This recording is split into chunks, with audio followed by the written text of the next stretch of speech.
I was a professional musician signed to an agency in Philadelphia, Pennsylvania, and I had every intention of going forward with my musical career at its peak. The young lady who I lived with one night was struck down by hemorrhage. It was 1 o'clock in the morning. We were in New Jersey, and she was 29 years old. We had to rush her to 28 years old, rush her to the next state over, Delaware. We actually called her gynecologist and got him out of bed. He said, bring her immediately to Delaware. Long story short, she had leukemia, was in the very prestigious Johns Hopkins Hospital for 6 months. She had a bone marrow transplant, then passed away. But before she did, the clairvoyant visions that she had of her son who had passed away convinced me that the spirits were talking to her. Her son was talking to her, visiting her. And after she passed away, I said, I'm going to go in search of answers. I had no help. I had no previous knowledge of spiritualism or spirits. So essentially, it was the death of a person who I loved that set me on the journey. About 3 years into collecting books and reading everything I had on life after death, my brother sent me he found a book in a yard sale in San Diego. It was by Edward C. Randall, called The Dead Have Never Died. He said, you might be interested in this book. Sent it to me, and it was the third book written by the famous Buffalo trial lawyer, Edward C. Randall, about the independent voice medium, Emily French. Reading the accounts of what he had documented. He approached it as a skeptic. He approached Emily French to just expose her as a fraud. Took her to his house in Buffalo, New York, and held sittings with her. He went from total agnostic to total believer. He had stenographers come in to the seance room eventually and take down word for word everything the spirits were saying. He put every question he could think of to the spirits. When I read those accounts, there was never any doubt in my mind that what the spirits were saying was true. So Emily French, who's still a hero of my life, I went in search of all the material I could find on the stenographic notes from their seances. He had stenographers and secretaries in the total dark taking down notes. So I went in search of all of the material I could find. It took a long, long, long time. So I compiled all of the research and put all of his seance memoranda into one book, my first book, The French Revelation, which is the total documentation of the independent voice seances. I would take the notes of those seances. I would take my own book, and I'll lay it in front of anyone on this earth and say, tell me this is not the proof of life after death and spirits communicating with humans. I dare anybody to try to talk me out of believing what Emily French did. She was totally deaf. When Edward Randall, the lawyer, first discovered her, she was 67 years old. The life expectancy in 1890 when he found her was 47. She was 67, or a little bit over 60 years old, actually. And there was no doubt in my mind. She was hard of hearing, selfless, took no money for the seances. I will put that research in front of anybody and say, if this isn't the proof of life after death and spirits and mediumship, especially physical mediumship, to me, the independent voice is as high as it gets, and direct voice. Materialization, of course, is one of the wonders of the world, but As far as my personal opinion would be, direct voice, independent voice is one of the highest things. Anyways, I kept researching and studying the history of Victorian spiritualism.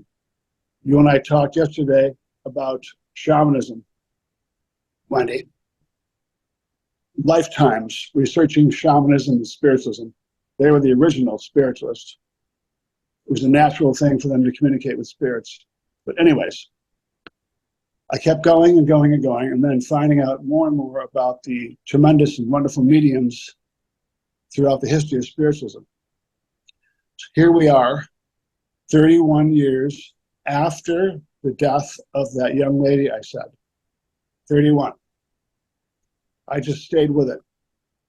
I claimed to know nothing.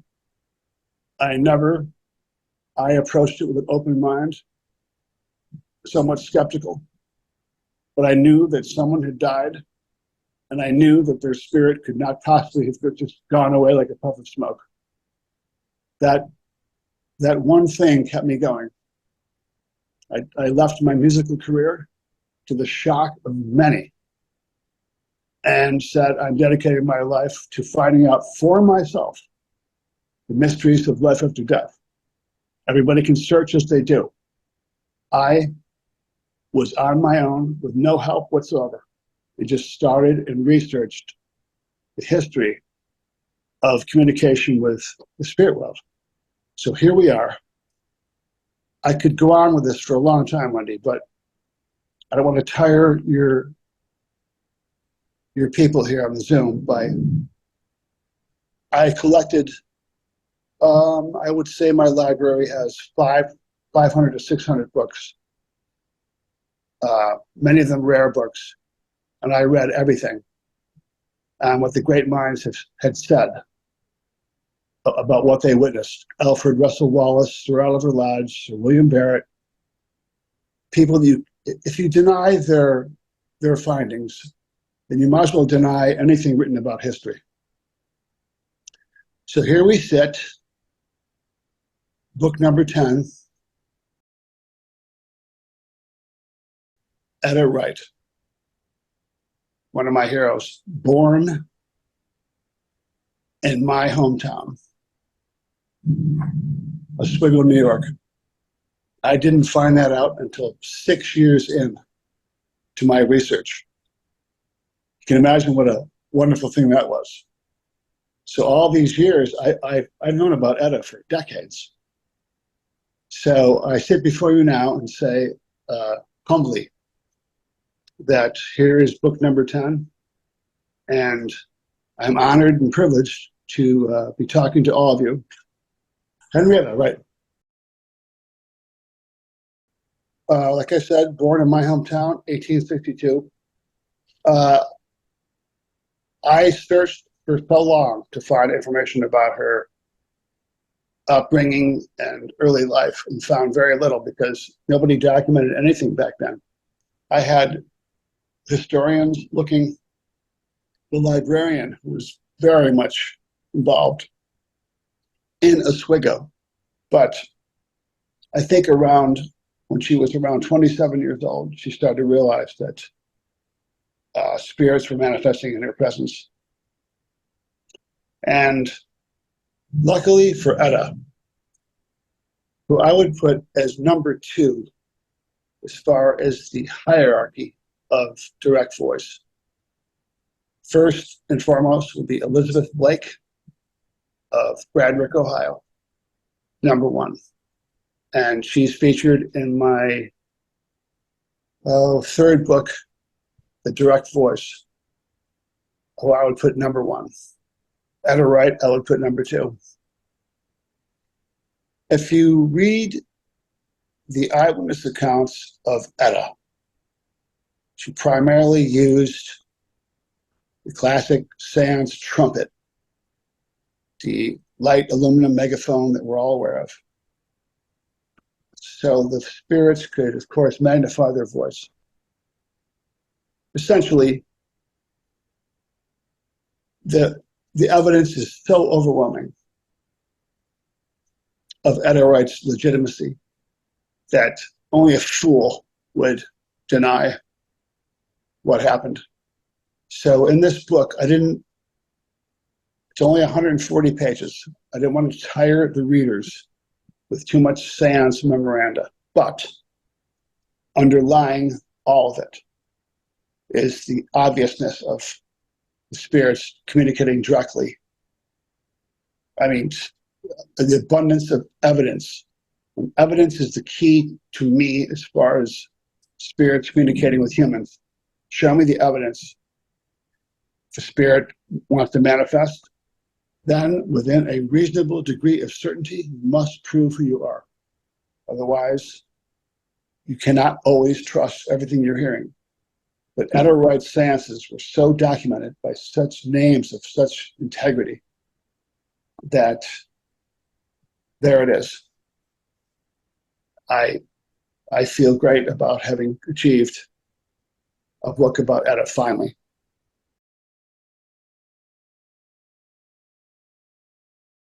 Oh, there's several different languages. French, Croatian, Russian. I mean, how much more evidential can it be than various languages? And Etta only had a very limited education. So what can you say? When all different languages, sometimes in the same sitting, are manifesting, what can any critic say about the fact that Etta was not that educated and she spoke only Yankee English and all forms of language are being spoken during the seances? What does the critic have to say about that? She traveled abroad. You know, she was very well known in Europe, but there's a whole chapter on her home life in my book. She held a lot of her seances at her home, and it's astonishing how many people she could see in one day. Truly, and she didn't take that much money. She charged $1, I think, for a seance. And then she would take a break at noon hour and then do seances into the night. Entire groups, many poor people came to her house and were hoping for a seance, and some she let in, but she couldn't take everybody. But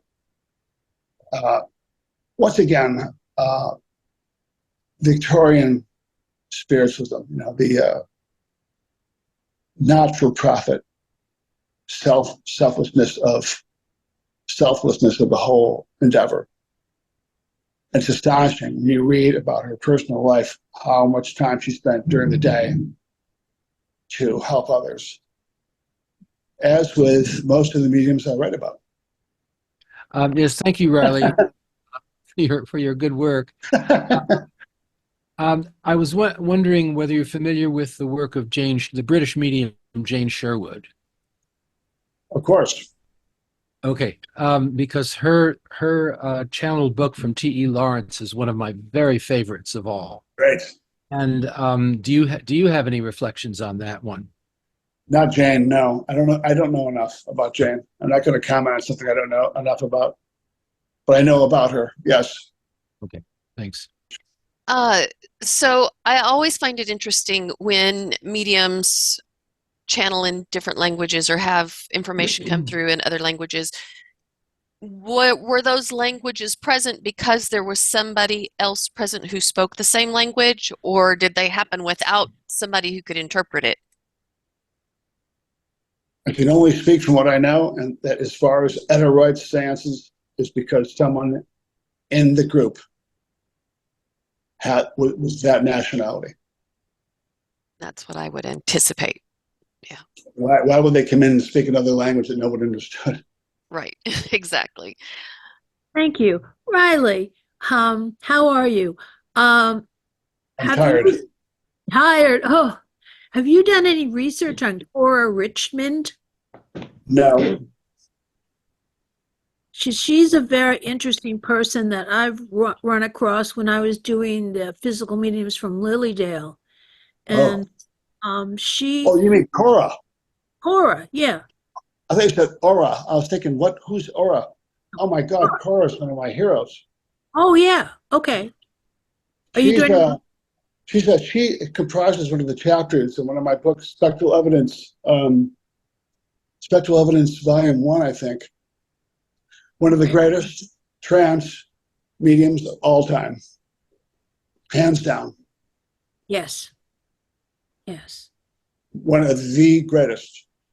No one would dare to challenge this woman with very little education who could stand in front of an audience and a committee selected beforehand of intellectuals deciding the subject.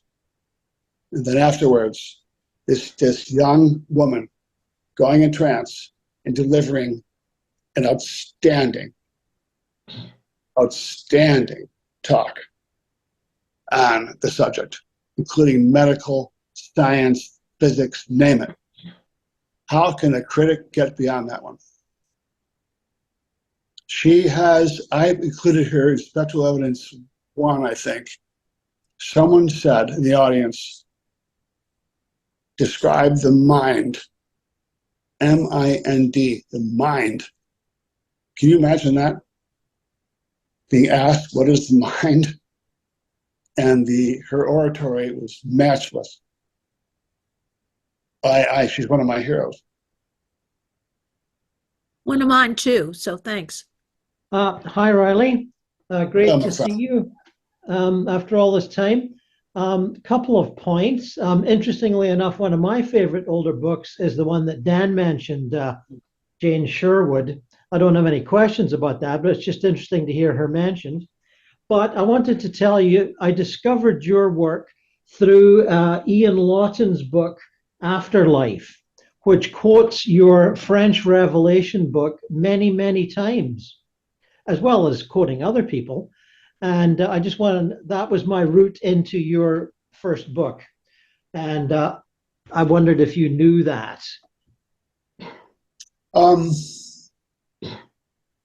I don't think so. I don't think Well, so. anyway, it's Ian Lawton, Afterlife. I mean, it's a research book. He quotes lots of people, but he quotes your French Revelation, 10, 15 times at least. So my That's nice. interest, my comment to you is I'm curious that you emphasized in your beginning talk there this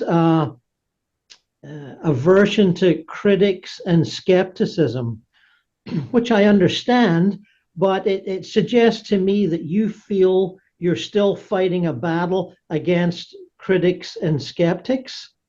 No, You're no, not. I don't. No, Well, not you're really. not. Okay, well, Not, that's good because I was curious to see if you were or not.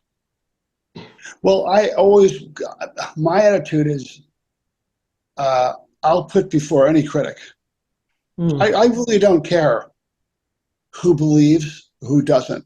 I am not a Mhm. propagandist for spiritualism. Hmm. I put the facts out there. My Hmm. beliefs are my own personal beliefs, but I'm not waving a flag and saying everybody should be a spiritualist and believe this. I just put the facts out there of the historical records, and you can come to your own conclusions. I don't Hmm. give a S who believes or not. I don't care. I really Mhm. don't. But as far as critics, it's just amusing to me when critics are stating their case that I will put, especially Emily French, then try to criticize this. No money involved, no profit, no fame, nothing. Mhm. Selfless, almost completely deaf. In her presence, the independent voice manifested. One of the most famous trial lawyers in the country approached her to debunk her as a fraud and was completely transformed from agnosticism to belief, and then became a champion for spiritualism because of her. I'm only going to go so far with critics. Here's the facts. Do with it what you want. You will find out in the afterlife the truth. Okay. Yes, that's true. They'll find out. Thank you. In all, And in all Thank you, fairness, Gordon. Gordon, in all fairness, Gordon, the I get annoyed at the untruths. The fact, if you look at Wikipedia, for example, Etta Wreight is just dismissed in a couple of paragraphs as if it never happened. And the same with every single medium or every single investigator. You've got an organized group who are there trying to just completely change history. And it is annoying. It is annoying that people don't have access to the evidence. Oh, just yes, amen to the issues with Wikipedia. There's a wonderful website called skepticalaboutskeptics.org. And they, in addition to my own too lengthy essay called Zen and the Art of Debunkery, that rakes skeptics over the coals, they have a wonderful collection of essays looking at the whole question of organized skepticism, which in my book I call pseudo-skepticism, essentially. Anyway, it's highly recommended, skepticalaboutskeptics.org. Read it and enjoy. And also, Right. please look at Daniel's brilliant article, Zen and the Art of Debunkery. It is so spot on. It's absolutely fabulous. Dan? Thanks. I'm actually thinking of rewriting it a bit and publishing it as a short book. We'll see if that happens. I think it's definitely worth it. And of course, your little Dan has this lovely little cartoon. I'm a skeptic. I'm a scientist. It's on YouTube. That is just so great. And It's called "I'm a Skeptic." I'm a Skeptic. It's called. About Look it up. It's a computer 5-minute computer-generated little video. You'd enjoy that. I discovered it in my research. Admiral W. Osborne Moore, who wrote The Voices, and he wrote Glimpses of the Next Day. Yeah. And his notes on Etta. How could you? I just could not.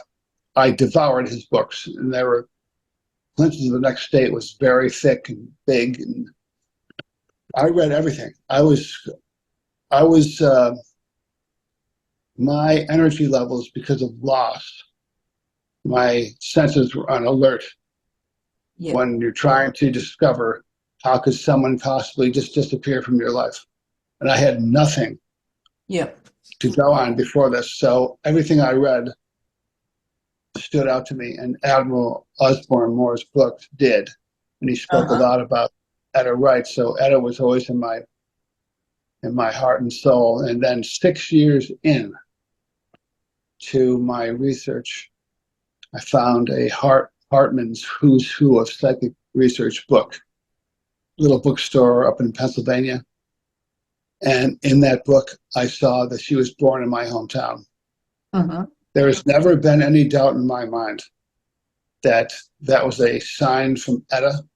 There are no coincidences with spirit. There's no doubt in my mind that that was a little sign. Stay on the path and keep going. Don't give up. Then, Glimpses of the Next State, or Hartman's Who's Who. Oh, it's my God! It's a dictionary of names, all the prominent mediums of Victorian spiritualism and books and this and that. It's a dictionary of knowledge. Anyways, through that book, I also found a rare book, 1909, by Reverend Charles Tweedale, Man's Survival After Death. And when I ordered it from a bookstore in Michigan, it got lost. UPS told me the book's been lost. Sorry. So I called the bookstore back in Michigan and said, well, it's gone. This guy was quite good at finding books. He was just an antiquarian collector. And he said, I think I found another one. I'll send it to you free of charge. And it comes in the mail. And I opened the book up, and it's inscribed to Etta Wreight. It was her book. The author inscribed it to the very medium, Etta Wreight. So in my library, and it's in the book itself, a picture of, now come on. So what was it about this gentleman's comments that piqued your interest? Which one?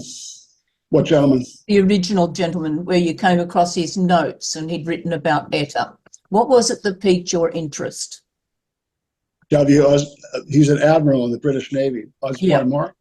Oh goodness, his dedication to the subject. Mm-hmm. I mean, his dedication alone, the depth of research of what he did, should be required reading for anybody who's interested in the subject of Victorian Spiritism.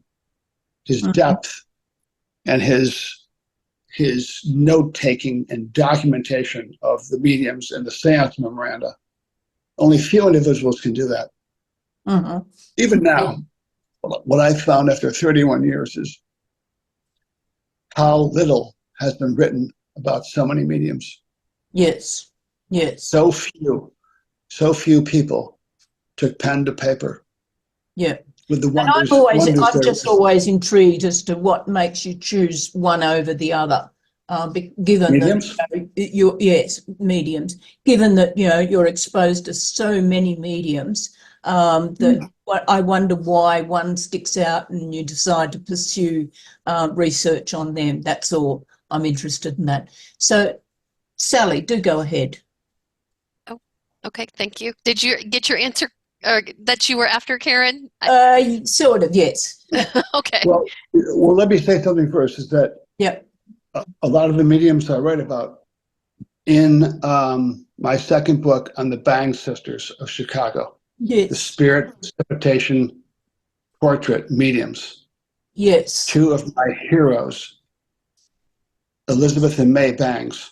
Yes. How they achieved what they did, I'll never know. Back in the day when they had no rights, they're surrounded by narcissist critics, medium-hating thugs. Yes. But as the more I went out on my street research, and I lived in Oswego, New York, which is right where Etta was born, right on Lake Ontario. Mm-hmm.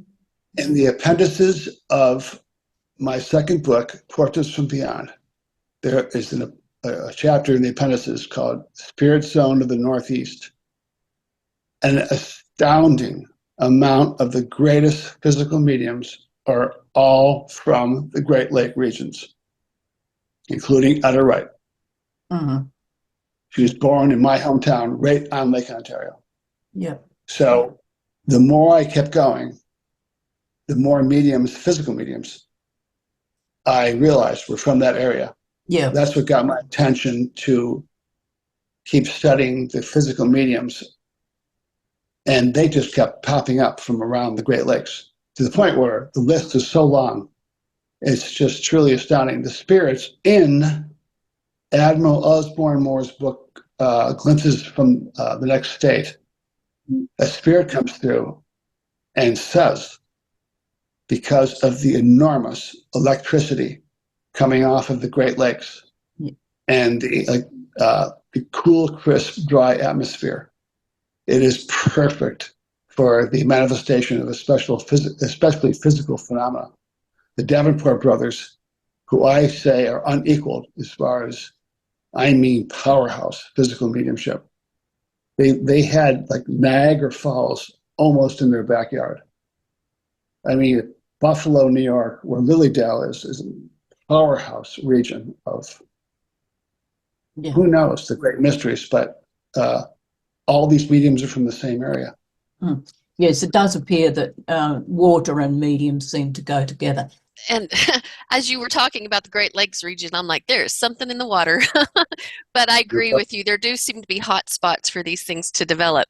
But my question is with all of the research and work that you have done and all the synchronicities and events that seem to assist you in this work, do you feel like your own intuition, your own psychic mediumistic ability has developed? Are you more accepting of that potential because of the work that you've done? Positively, yes. I try to keep that to myself. That Sure. aside from research, I've been also sitting for that amount of years too. And I can say unequivocally, the spirits have raised the standards. they knew full well the century I write about, the Victorian, so-called Victorian era of spiritualism, about a century of time. Let's just say with the birth of modern spiritualism, 1848, the Fox Sisters Cottage, which was less than an hour from where I live. That's just the, modern beginnings. If we get into shamanism, we can go back thousands of years. But the 100 years that I say was a century of wonders, the spirits knew full well what was coming. The advent of materialism, they knew full well there'll be cell phone towers, social media, distractions of every conceivable thing. And we had World War I, World War II, massive, massive loss of life. They knew, don't think for a minute they didn't, that this was their time, this was their window of opportunity to manifest. There was a medium almost in every household, many of them children. Thank goodness they were surrounded by the loving arms and sympathies of their families. Yes. Because they developed the home circle, the true sacred home circle. That's where a lot of these mediums flourished, because they had there was no TVs, no social media, no distractions, nothing. Yep. They had a family gathering every week of the family. And even if the child was 10 years old, they could be a powerful, in many cases, fully developed physical medium as a child. Yep. And I've always been, it's wondrous what happened. Thank you. Yes, thank you. Hello, Riley. I'm not familiar with Elizabeth Blake, who I think you mentioned as your most impressive direct voice medium. Would you like perhaps to tell us more about her work? Thank you. She lived in Bradwick, Ohio, on the banks of the Ohio River. It's really the southern tip of Ohio. As with many mediums, there's not much about her early life. No one documented anything. But she was investigated by James Hyslop. She used a slim, not the average. Are you familiar with what a seance trumpet is? Okay, this was not the case. Her trumpet was a long, thin tube, distended in the middle, where she would sit on the couch or whatever and hold the end of the trumpet in her hand. The sitter would hold the other end in their ear. There's not enough information documented about Elizabeth Blake, but in the Society of Psychic Research archives, there is. James Hyslop. It took a long time to find information about her. I would rank her, though, from what the little that we know about her, as the number one direct voice medium that I have ever encountered. I contacted people that lived in her area, and I found seance memoranda of her sittings. And unless proven otherwise, if you read my book, The Direct Voice, unless proven otherwise, I stand my ground. I don't recall any blank seances of Elizabeth Blake. Her seances were astounding. No blanks, really. And she was a homebody. She never left she traveled probably 2 miles from her home her entire life, never leaving her house. The streets were lined with automobiles from almost every conceivable state in the United States. She was so well known, so wanted by people for sittings, that when she died in 1920, there were not only limousines lining the streets, but the humblest Ford cars and trucks and farmers. Her mediumship lasted 60 years. She took very little money for the seances. And I just wish I was living in that time period, because, my goodness, she's one of my heroes. I look forward to meeting her, if it's possible, in the spirit world, because I will put her up against any, A-N-Y, any medium anyone wants to put in front of me. I'll say, here is the queen of direct voice, and that's Elizabeth Blake. Etta Wreight, I would put number 2.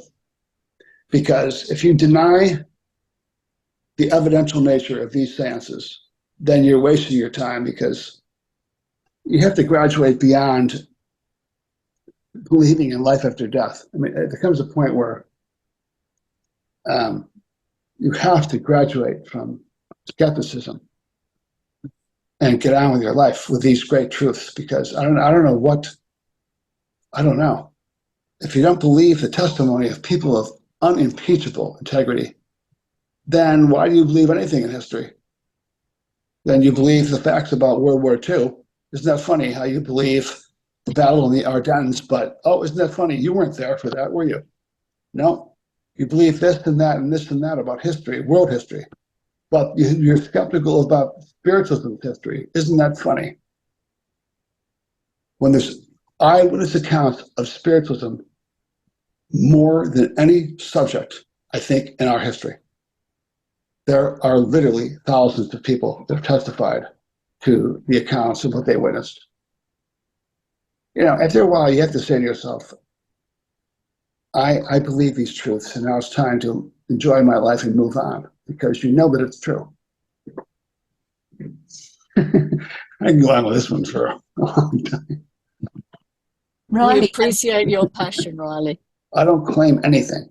I don't claim academic, nothing. I'm a animal-loving musician who loves the spirits and loves nature, but I'm just documenting, for the sake of history, what the great mediums did. I claim nothing outside of that. I wish I could travel the world and see mediums.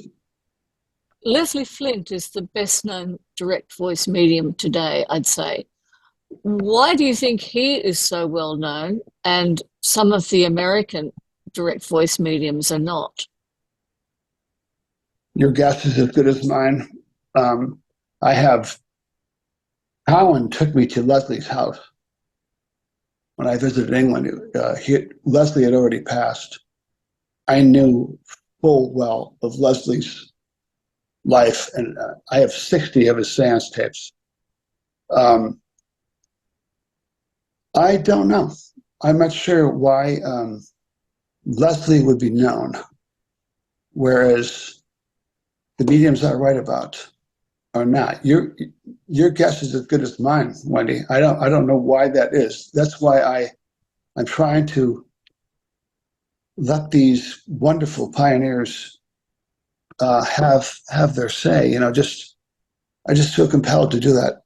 I feel compelled that these great mediums, what they did, what they went through, especially, and they went through a lot, total sacrifice, abuse, who knows what especially the women mediums. Can you imagine, turn of the century, women had no rights. I've always had a deep, sympathetic part of my soul about women mediums and what they went through, especially the Bang sisters. Mae Banks was arrested. You know, their seances were broken into by police. You know, it's astonishing to me that the Bang sisters even survived, let alone the Fox sisters. Oh my goodness. I've been pondering whether I should write about the Fox sisters. Their story is just astounding. I mean, it's just a miracle they lived as long as they did. They were young mediums, women. Oh my goodness, you know, surrounded by, oh my goodness. They survived. Yes, I wanted to comment. Riley, this has been a wonderful session. Grateful to hear what you have to say, and I can just sense all of those beings on the other side that are so happy that someone has written their story. Somebody has actually taken the time, and I wish I could be more articulate about what I'm trying to say, but it's well, you're doing a great job. The company of some of these intellectuals that are listening right now. I'm a little bit not intimidated, but I'm really honored. I'm trying my best to put into words what is almost impossible to put into words. Well, you're doing a great job. And you know, the mediums whose voice you're dealing with, direct voice and these deep trance mediums. So many of them, or most of them, have no recollection often of what happens in their seances, Right. correct? So they can't record it. And people who attended those a lot of them probably were so personal that their interactions are not recorded unless someone has actually done some kind of transcript of it. And most people are just more intent to hear what the spirit has to say to them. So it's amazing that there was anything of history found, and it's wonderful that you're bringing their story and their individual aspects of who they were as mediums to the forefront, because I think we are gaining an access to spirituality again. I think the pendulum is swinging the other way, but I think it is a lot harder for these deep trance mediums to work because of all the interferences that we do have electrically with cell towers and cell phones and all of the things that are going on. Water is so important, and you hit some really important aspects of it. So thank you. You know, in modern times, as compared to the Victorian period I read about, where it was literally the heyday of, I mean, I'm astounded how many mediums were almost in every household. And like we said before, we discussed earlier, there were no distractions. Now, if you look at the present day, I don't even have any words anymore about the distractions. And when I think of the home circles, mediumship, integrity, loyalty, it means everything. As far as, you know, everybody wants to be a medium. Oh, that's great. Well, I think myself that natural law, well, I know natural law never changes. People do. The same natural laws that were in place when the great mediums were manifesting are in place today. But why are there no, I mean literally, over the top, phenomenal mediums like Emily French, Etta Wreight? Why is that? Because people have changed, times have changed, cell phones, radio waves, materialism, every conceivable distraction.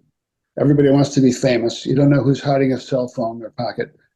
To form the science of forming a circle right now would be a life endeavor, to find people that would be that dedicated to the level of dedication to bring in, for instance, what Emily French did, or Etta Wreight.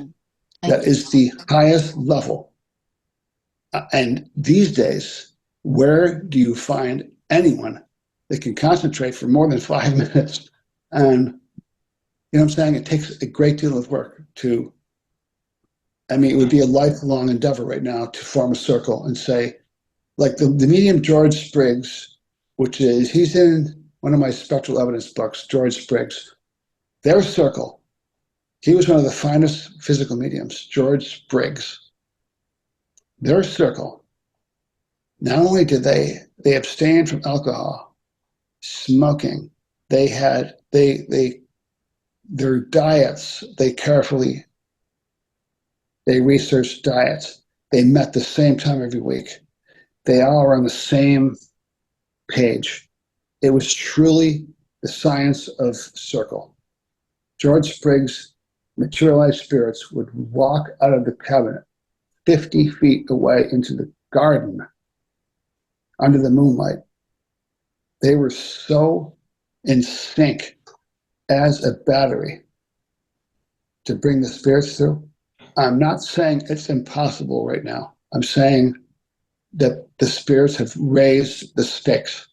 They're not idiots. They know exactly what's going on.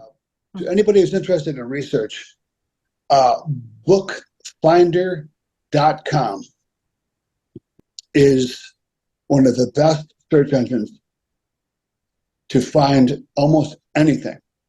Bookfinder.com. Yeah, thanks, Karen. Riley, lovely presentation as always. I take notes frantically of things to research. Thank you. I'm learning from you guys just as much as you're learning from me, my friend. Thank you. What I really wanted to thank you for, though, is for making that link between shamanism and spiritualism, Right. because it's not, I think, as a shamanic practitioner, I think a lot of people still think, well, what's she doing in this group, even after years? And so to have you sort of bring that up was actually very heartening. Thank you for that, because there's so much in common. Oh, my goodness, all the way back.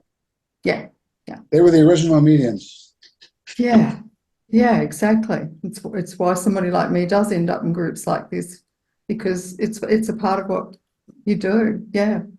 So thank you, though, for mentioning that. What I would say in light of that is for everyone to look up the book.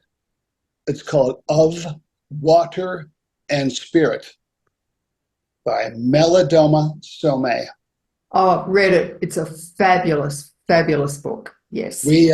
We studied with him, my wife and I, and that will conclusive testimony on what he witnessed as far as shamans being able to change literally reality. Yep. Yep. Everyone should read that book of Water and Spirit. It will be an education on shamanism and physical mediumship, mental mediumship, every aspect of so-called mediumship. Oh, yes. Thank you for asking. First and foremost, I'd like to thank Riley for this wonderful explanation about this research. And congratulations for your work and your life.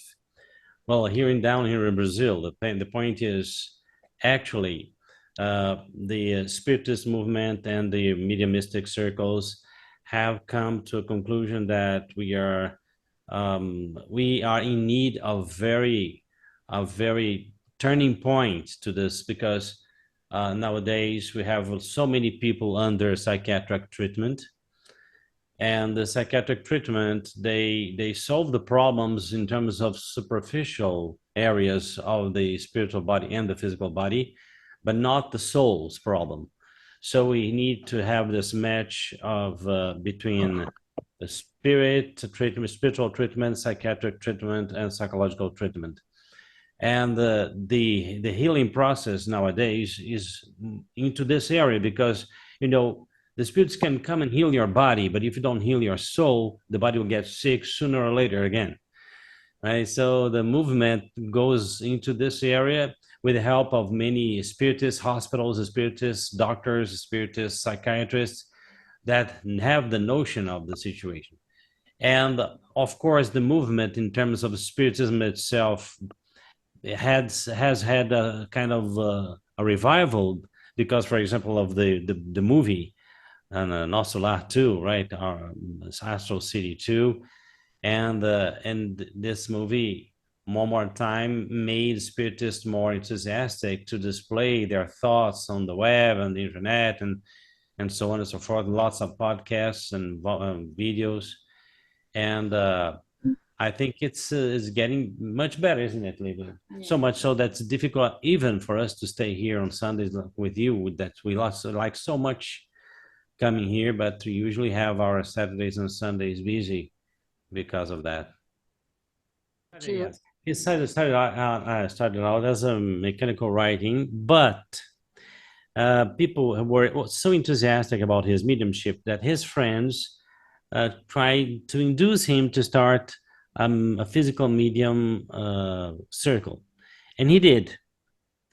For 1 year, all kinds of effects that you can imagine happened in the circle, right? But after 1 year, Emmanuel, his spirit guide, materialized as materialized as a senator, a Roman senator with a torch in his hand, and the crux, right, the constellation crux on his chest, luminous, saying, Chico, your work is the book. So it's a wrap today. So, but on the other hand, there were other mediums that even Chico Xavier said, well, guy, your work, like Peixotinho, I have a documentary about him on my channel. You have, your work is physical mediumship. My work is the book, and your work is the speech, and so on and so forth. There were three very outstanding mediums in Brazil, which was Divaldo Franco, who is still alive and going to the United States very often. Divaldo Franco is about 90-something years old. Chico Xavier writing, and Peixotinho in the physical mediumship. They were kind of the leaders of all the other mediums in Brazil in terms of discipline. And I agree so much with Riley when he says about social media today, because I myself nowadays, I've always been preparing mediumistic circles. I have a group of very interested guys, and they've been together with us for about 4 years. But it's so difficult, so much more difficult today to do anything to get their minds out of social media, to get their minds into the discipline necessary. And it's a long way there to study, to, of course, the Spiritist books, they help a lot. And works like yours help a lot. We watch together sometimes with some of your speeches here, like Riley, for example. I'm going to record what Riley said. I'm going to show them too, because they can understand English. But this is it. It's today, for you to prepare a group, I think it takes 3 times longer than what we had in the past, because the spirits, if I may interject a little bit, the spirits are not going to lower their standards for anybody, for no human being. They are not. They're not going to. Even they can't, right? They're not going to. They don't care about social media. They don't care if you're distracted. They're looking for the pure energy of dedication, and it's very, very difficult these days. Yeah. Very. Yeah. You know what's funny, Wendy, is that if you go back in time to, for instance, the subject of one of the subjects this evening, Etta Wreight, I know nothing about her having sat in a development circle. I don't think she did. I know that the Davenport brothers did not sit in the development circle. They were developed fully at birth.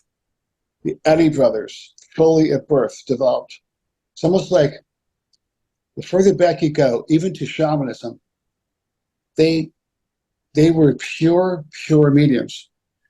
As you move forward in time, and even the most subtle distraction, then you see the circles start forming in the history of spiritualism. Whereas you go back in time, yes, the Native Americans had their gatherings, of course they did, but I think a lot of the mediums were fully developed. But as you move forward, from what I can see, right towards the end of, even like Leslie Flint. Leslie Flint didn't sit that long. He sat for 7 years, I think. It's getting harder and harder just to find, the development is just more challenging. That's all there is to it. Look, Yes, I'd like to say something that just to send some hope. When you find a group, if you can gather reasonably serious group of guys, and what happened to this group here was that some of the people started having the notion of their commitments with past life issues. And this, the synchronicity about this knowledge, together with some communications from the spirits in trance mediumship, made the group, I think you agree with me, made the group more connected and more committed. Because youngsters, for example, nowadays, they travel so much, they go everywhere, they work everywhere because everything's easy to go away. But we've been able to to make them stick a little bit with us for this past 5 years, because of all the synchronicities and the dreams they had. So, well, we have this commitment. It's something, and there's something that they know as doctors, as spiritist doctors, they know if you are if you have the commitment of coming as a medium or coming as a person who is going to talk to spirits, you have some kind of energy. But if you don't watch out for them, this energy can disturb your health. If you don't work with this energy, like ectoplasm or photoplasmic energy, well, it can, become some health problems. It can, yes, turn out into a health problem to you. So all this gathered and summed up made them, I think, stay and do their job since being more successful now. So it's a hope, but, it's a lot of work. I just wanted to say that, I've been listening to the conversation about the difficulties today with mediumship, and I understand, how society has changed. But at the same time, as we all know, there's so much out there about how we're in the time of the transformation or the ascension or the move to the fifth dimension or to a higher vibration. And it seems to me somewhat ironic that at the same time we have this difficulty with mediumship. You'd think that it would be stronger than ever with what's going on. I just wanted to throw that out there. Yes, I do definitely agree with home circles is really hard to set up in this time. It is so many people want to sit. So I have new groups here now. And the first thing they were, if I speak about physical mediumship is, okay, how can I learn it? Where can I be a physical medium? Let's go and sit. And there is not, people don't take the time anymore. And when I was looking at, I need now obviously to read Wreilig's books, so find out what all the other people did in regards to home circle. But Spirit is telling us all the time that they understand that they have to go with the times, that they will work with technology, but they will have to use photoplasm more to work with technology. It takes time to get the skills. Though we think Spirit knows everything, they don't. They also have to learn the skills how to communicate with us now. And like people like, say, Gary or Karen or my son, yeah, there are natural mediums, and maybe they don't need home circle for so long, but people who develop it and not naturally were as children, so to speak, they still need to put the time in. And today people don't want to put the time in.